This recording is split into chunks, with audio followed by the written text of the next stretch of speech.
Assalamualaikum warahmatullahi wabarakatuh. Sebelumnya perkenalkan, nama saya Frisa Chandra Diovani, NPM 18081010009. Sebelumnya saya adalah mahasiswa UPN Veteran Jawa Timur.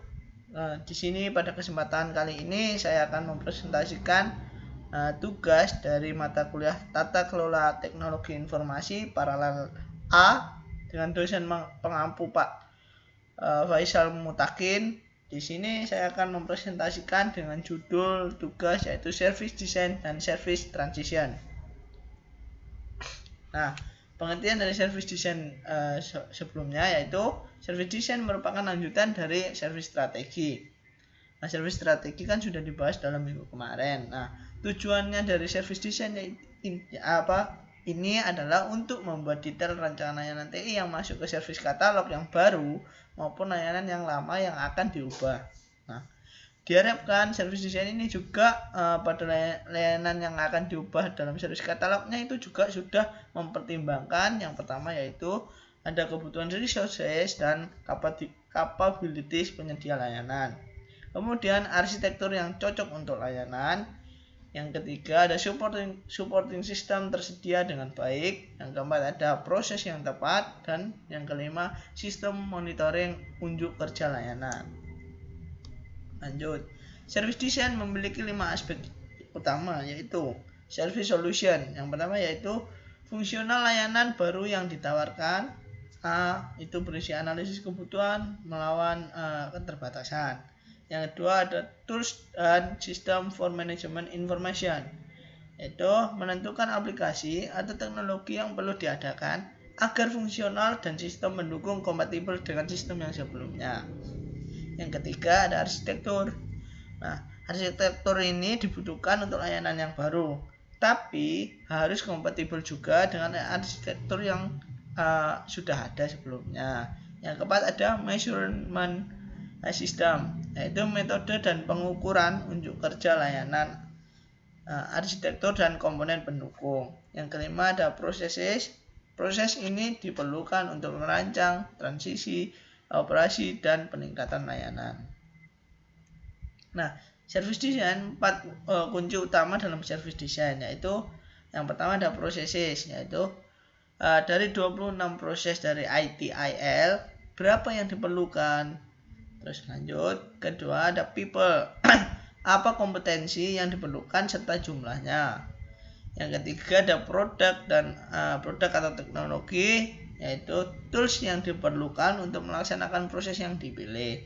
Yang keempat ada partner atau supplier, yaitu vendor mana yang bisa mendukung dan punya jaminan layanan terbaik. Manfaat dari service design yaitu memastikan janji penyedia layanan kepada pengguna benar-benar dapat diwujudkan. Yang pertama, sesuai dengan kebutuhan pengguna. Yang kedua, tidak melebihi kemampuan pengguna. Yang ketiga, dapat menjaga kualitas layanan. Yang keempat, mengelola harapan pengguna. Nah, selanjutnya yaitu ada service design package. Nah, SDP sendiri yaitu dokumen berisi informasi lengkap tentang semua aspek desain layanan TI dan alasan kebutuhan untuk mewujudkannya. Nah, di sini SDP sendiri yaitu ada requirements, terus ada service design, ada organizational readiness assessment, dan ada service lifecycle plan. Lanjut, selanjutnya ada service katalog. Service katalog ini sebenarnya sudah dibahas juga dalam service strategi ya. Nah, service katalog di sini yaitu berisi basis data yang berisi dengan semua layanan TI yang beroperasi saat ini dan yang sudah siap diimplementasi. Nah, ini saya ambil contohnya di Google, di gambar. Nah, dalam service katalog ini ada beberapa kolom yang utama yaitu ada layanan, kemudian deskripsi layanan, ada unit bisnis, ada jam layanan, ada SLA, support, dan jam support. Ini sebagai contoh service katalog aja ya, service katalog sederhana. Nah, lanjut, kemudian ada pengertian SLR, SLA dan OLA dan UC. Nah, SLR yaitu Service Level Requirement. SLR merupakan pernyataan kebutuhan atau permintaan pelanggan tentang layanan TI yang harus dipenuhi penyedia layanan. Yang kedua ada SLA, Service Level Agreement. SLA merupakan kesepakatan tertulis antara penyedia layanan TI dan pelanggan. Yang ketiga ada OLA, yaitu Operational Level Agreement. OLA merupakan kesepakatan antara penyedia layanan TI dan bagian lain dari organisasi yang sama. Yang keempat ada UC atau Underpinning Contract. Nah, UC merupakan kontrak tertulis antara penyedia layanan TI dan pihak ketiga atau supplier. Lanjut, nah kita akan bahas ke SLA ya. Jenis-jenis SLA ada 3, yaitu yang pertama ada SLA berbasis layanan, yang kedua ada SLA berbasis pelanggan, yang ketiga ada SLA berbasis tingkat kesepakatan. Nah, SLA berbasis layanan. SLA berbasis layanan yaitu SLA untuk satu layanan yang berlaku untuk semua kelompok pelanggan. Nah, kelebihan dari SLA ini itu adalah kesederhanaan. Kekurangannya adalah mungkin tidak sesuai bila antar pelanggan memiliki kebutuhan yang berbeda. Contoh SLA layanan ini ada internet dan email. Nah, perbaikan layanan internet maksimal 1 hari dan email maksimal 3 hari. Ini berlaku untuk semua dalam kelompok pelanggan dalam SLA berbasis layanan tersebut. Yang selanjutnya ada SLA berbasis pelanggan. Nah, SLA berbasis pelanggan yakni SLA untuk satu kelompok pelanggan berlaku untuk semua jenis layanan yang digunakan. Sebagai contoh lagi SLA layanan internet dan email. Untuk yang VIP itu mendapatkan fasilitas layanan internet, email, dan halaman website dan layanan perbaikan maksimal 1 hari. Tapi untuk umum yaitu fasilitasnya berbeda. Ada layanan internet dan layanan perbaikan maksimal 1 minggu. Seperti itu. Lanjut ke SLA berdasar tingkat kesepakatan. Ada tingkatan dalam SLA ini. Yang pertama ada tingkat perusahaan atau corporate level, yaitu satu kesepakatan berlaku untuk semua pelanggan di sebuah organisasi. Umumnya untuk layanan-layanan umum. Contoh, layanan email untuk semua sivitas akademik seperti dosen, mahasiswa, pejabat memiliki layanan yang sama. Jadi tidak ada perbedaan dari dosen, mahasiswa maupun pejabat. Yang kedua ada tingkat pelanggan atau customer level. Nah, kesepakatan terkait masalah-masalah yang relevan dengan kelompok pelanggan tertentu atau unit bisnis tertentu terlepas dari layanan yang digunakan. Sebagai contoh, dosen memiliki akses internet, email, dan halaman website pribadi, sedangkan mahasiswa hanya memiliki akses internet saja. Kemudian yang ketiga ada tingkat layanan atau service level. Nah, perjanjian terkait masalah-masalah yang relevan dengan layanan tertentu untuk untuk pelanggan tertentu. Sebagai contoh, meski layanan email 24 jam per 1 minggu ya untuk semua pelanggan, namun untuk dosen diberikan penyimpanan email sebesar 2 GB. Nah, sedangkan mahasiswa ya juga sama, emailnya 24 jam per 7 hari, namun hanya mendapatkan kapasitas penyimpanan email hanya 500 MB. Nah, itu SLA berdasar tingkat kesepakatan. Lanjut, adapun proses dalam service design. Service design memiliki 8 proses, yaitu yang pertama ada Service Catalog Management, yang kedua ada SLM atau Service Level Management, yang ketiga ada Supplier Management, yang keempat ada Availability Management, yang kelima ada Capacity Management, yang keenam ada IT Service Continuity Management atau ITSCM, yang ketujuh ada Information Security Management, yang kedelapan ada Design Coordination. Lanjut ke proses dalam service design. Service katalog yang pertama, service katalog management. Service katalog management ini memastikan service katalog diproduksi dan selalu diperbarui. Kemudian service katalog ini juga berisi tentang informasi terkini dan akurat tentang semua layanan TI yang sedang beroperasi dan yang dipersiapkan untuk segera beroperasi. Contoh aplikasinya ada di internet yaitu Alphao. Mungkin teman-teman bisa melihat sendiri. Yaitu aktivitas untuk service katalog manajemen ini yaitu yang pertama adalah menyetujui dan mendokumentasi definisi tiap layanan. Yang kedua, memproduksi dan memelihara service katalog. Yang ketiga, yaitu menghubungkan semua unit bisnis dan fungsi-fungsi TI yang terkait penyedia informasi ke service katalog. Lanjut ke proses yang selanjutnya, ada service level management. Service level management adalah proses menegosiasi dan menghasilkan SLA dengan pelanggan, lalu memastikan OLA dan UC mampu mendukung pencapaian SLA.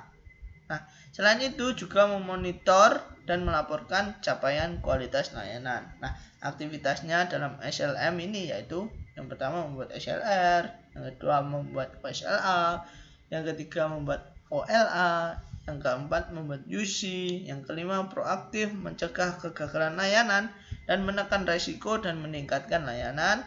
Kemudian ada evaluasi dan revisi SLA, terus ada cakupan layanan dan OLA. Yang ketujuh yaitu koordinasi Service Improvement Plan atau SIP dan lain-lain.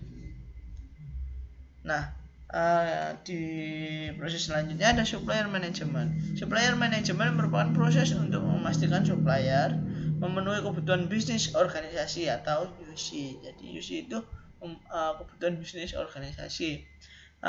Kemudian memastikan supplier memenuhi komitmen kontrak dan mereview kontrak serta juga menjaga hubungan dengan supplier.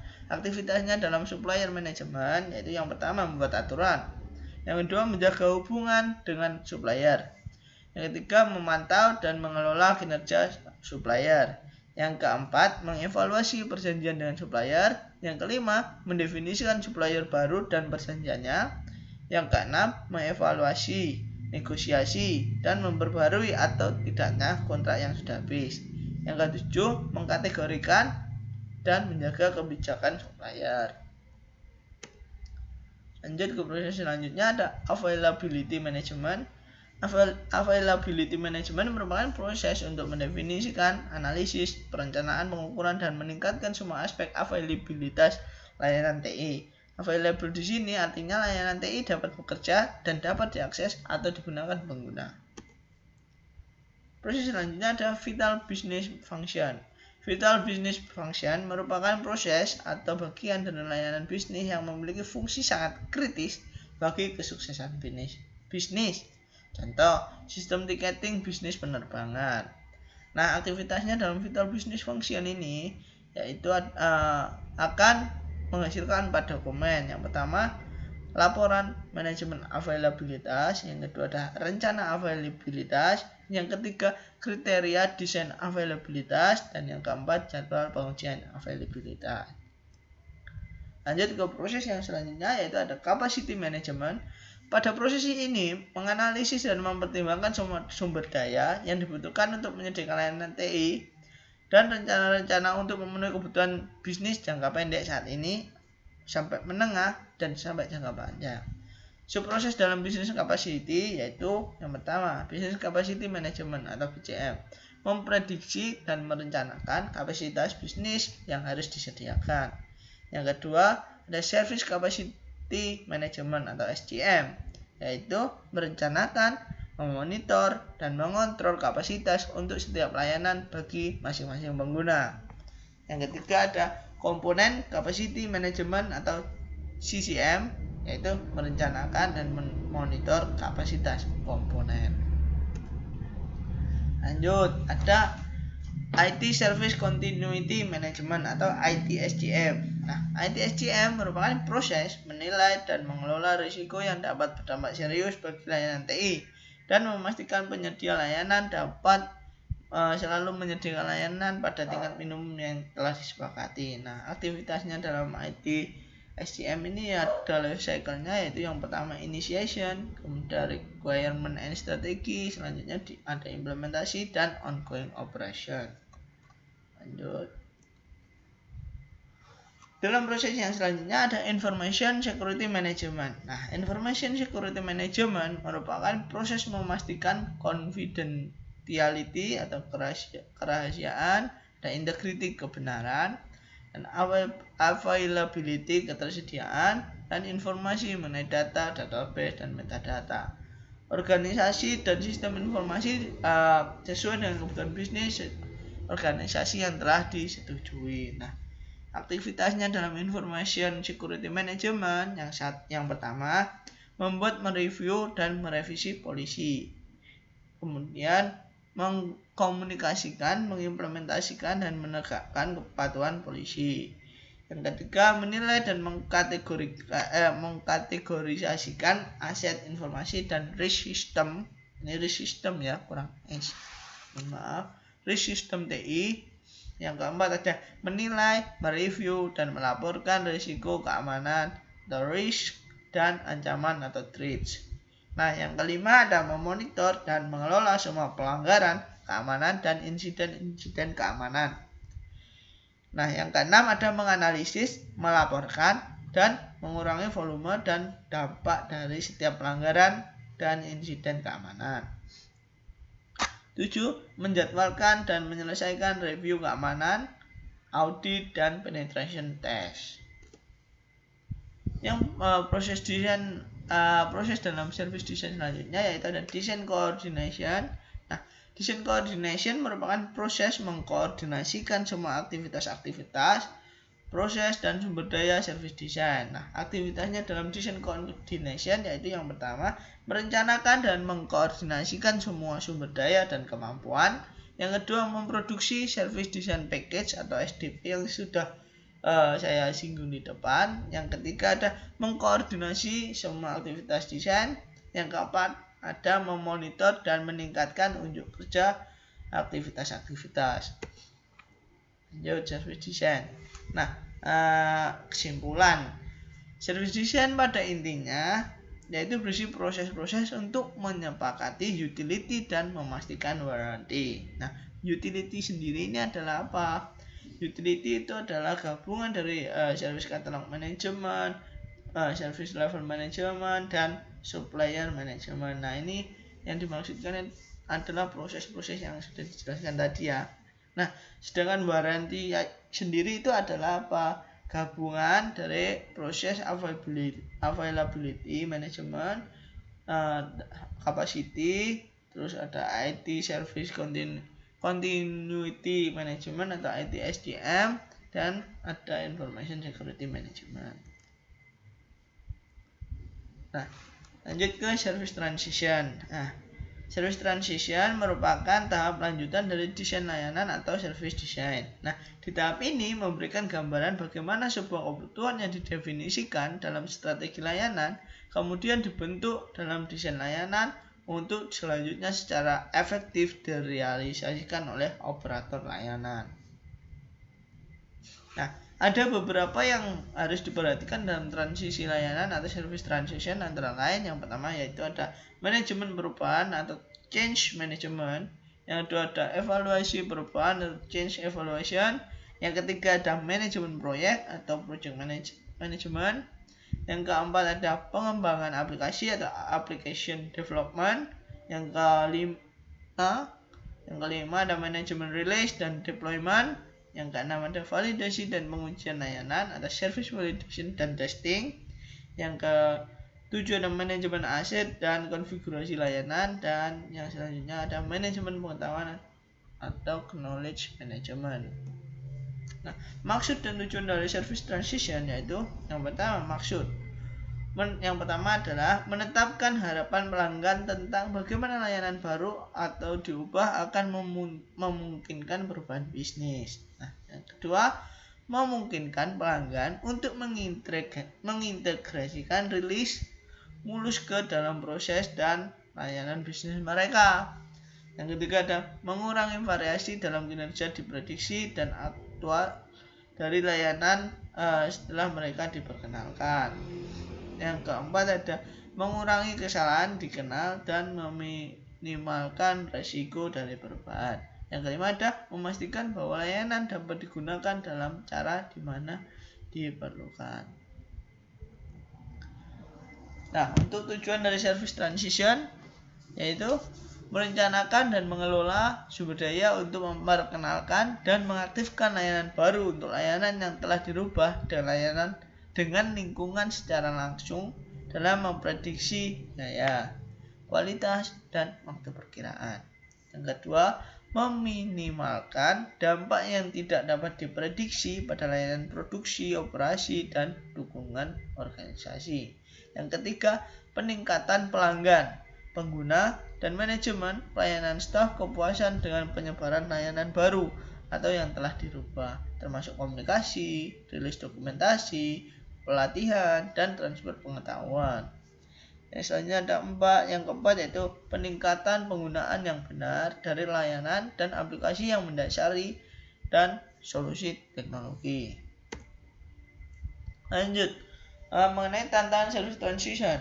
Yang pertama menyeimbangkan kebutuhan yang berkembang dari bisnis terhadap kebutuhan untuk melindungi layanan hidup, yaitu menjadi responsif sambil mempertahankan perlindungan yang sesuai. Yang kedua, mengintegrasikan dengan pengembangan dan proyek siklus hidup yang secara tradisional independen. Yang ketiga, memiliki wewenang dan sumber pemberdayaan yang tepat untuk menjalankan proses seperti yang didefinisikan. Yang keempat, mengelola persepsi masyarakat sehingga proses tidak dilihat sebagai penghalang untuk mengubah atau sebagai lebih birokrasi. Nah, service transition, peran dan transisi layanan. Layanan transisi bertanggung jawab untuk merencanakan dan mengkoordinasikan sumber daya untuk menyebarkan rilis utama dalam biaya, waktu, dan kualitas estimasi diprediksi.